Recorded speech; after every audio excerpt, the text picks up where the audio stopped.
In today's video, I'm going to teach you how to copy independent databases in Notion. Whether you're managing a personal project or collaborating with a team, being able to effectively duplicate databases can save you significant time and effort.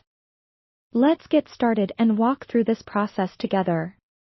First, open your Notion workspace and navigate to the page containing the database you want to copy. It's important to ensure that the page is fully loaded and visible. This will make sure you're copying all elements associated with the database. Once there, look for the 3 dots in the upper right corner of the database. This is the menu button that allows you to access several options for managing your database. Click on it to open the menu. In the menu, you'll see an option labeled Duplicate. Click on Duplicate, and Notion will create an exact copy of the database within the current page. This duplicated database will include all the entries, properties, filters, and views from the original. Take a moment to verify that the copy has been made correctly and is complete with all the desired content. Now that you have a duplicate database, you might want to move it to a different page. To do this, hover over the left side of the database until you see a 6-dot icon.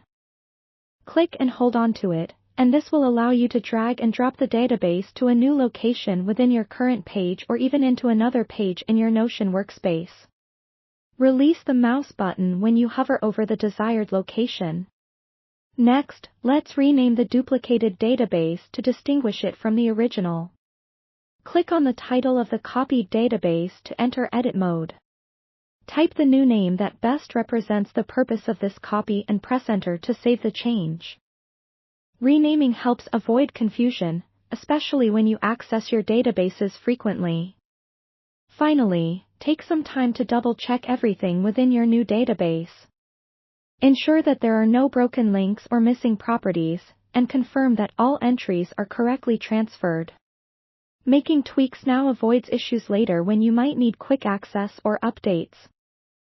Copying databases can be a straightforward task if you follow these simple steps, saving yourself from repetitive work and improving your productivity in Notion. If you found this process easy and helpful, please don't hesitate to subscribe for more tips and tutorials like this one. Thanks for watching, and until next time, happy organizing in Notion.